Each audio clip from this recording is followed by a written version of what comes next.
دکھ جس سے انسان متاثر ہوتا ہے، اس کی ایک قسم وہ ہے کہ جو ہمارے ارادہ اور اختیار سے باہر، اللہ کی مشیت سے، اللہ کے اذن سے، اللہ کی مرضی سے آتا ہے۔ اس کے لیے ہمارا کام صرف برداشت ہے۔ جو شے بھی ہمیں برداشت کی صلاحیت عطا کر دے وہی اس کا علاج ہے۔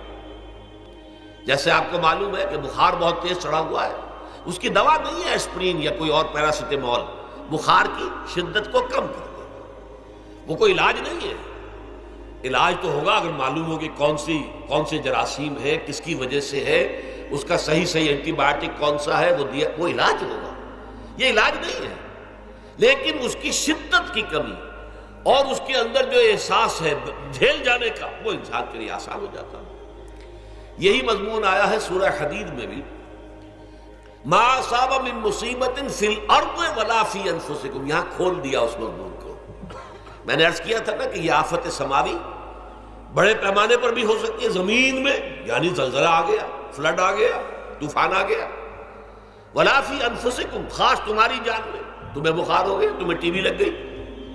تمہیں کوئی اور بیماری آ گئی، تمہیں کینسر ہو گیا، معاذ اللہ ہوتا ہے، آخر ہوتا ہے، دنیا میں انسانی زندگی کے ساتھ یہ ساری چیزیں لگی ہوئی ہیں۔ لیکن یہ چیزیں ما اصاب من مصیبت فی الارض ولا فی انفسکم،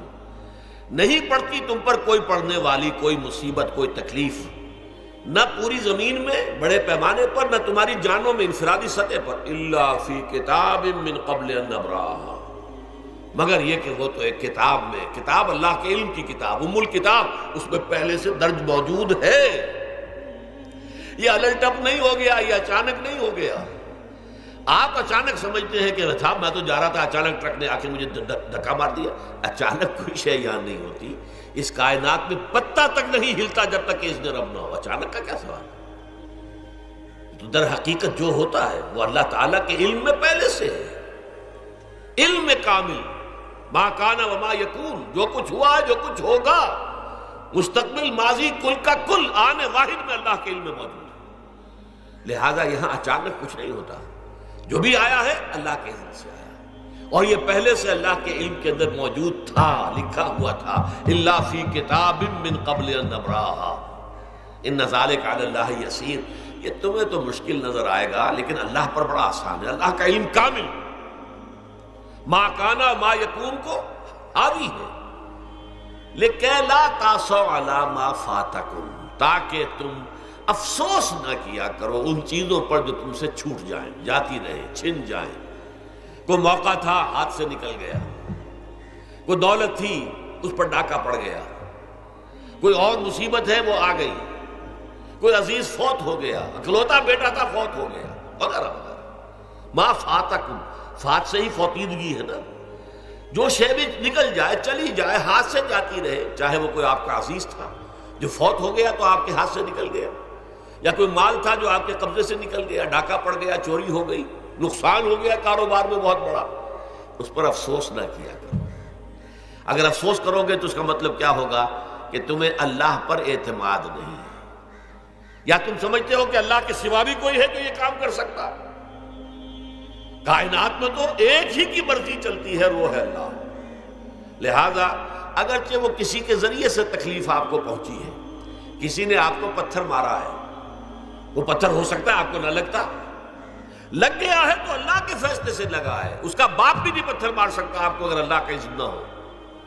لہذا آپ پتھر مارنے والے کو بھی مجرم سمجھیے، ٹھیک ہے، اس سے بھی قصاص لینے کا آپ کو حق ہے، لیکن یہ جان لیجئے کہ جو آیا ہے پتھر وہ اذن رب سے آیا ہے۔ اب ظاہر بات ہے کہ اگر یہ کیفیت ہوگی تو غصہ اتنا نہیں ہوگا اس شخص پر کہ جس نے یہ کام کیا ہے، بلکہ ہو سکتا ہے آدمی مسکرا کے رہ جائے، جیسے کہ وہ میں واقعہ سناتا رہا ہوں اپنے دروس میں کہ ایک درویش مرش آدمی جا رہا تھا، جو رب کرے سو ہو، جو رب کرے سو ہو، جو رب کرے سو ہو، کسی شخص نے پتھر اٹھا کر دے مارا، اس کے سر پہ لگ گیا کہ اس نے پیچھے پلٹ کر دیکھا کس نے مارا ہے، اس نے کہا مجھے کیا دیکھتے ہو، جو رب کرے سو ہو، یہ تو رب کے مارنے سے۔ اس نے کہا مجھے تو یہ پتھر رب کے مارے ہی لگا ہے، لیکن میں دیکھ یہ رہا تھا بیچ میں کس کا منہ کالا ہو گیا، اپنے لیے کس نے ایک گناہ کما لیا، اپنے لیے کس نے ایک مصیبت جو ہے وہ مول لے لی، وہ بیچ میں تم آ گئے ہو، پتھر اللہ کی طرف سے آیا ہے، لیکن اس کا عذاب، اس کا وبال تم پر آ جائے گا۔ بہرحال یہ تو میں نے عرض کیا آپ کے سامنے، وہ چیزیں کہ جو آ جاتی ہیں، وہ تکالیف و مصائب جو اللہ کی طرف سے من جانب اللہ ہے، اس میں آپ کسی کو مورد الزام نہیں ٹھہرا سکتے، وہ آپ پر آ گیا۔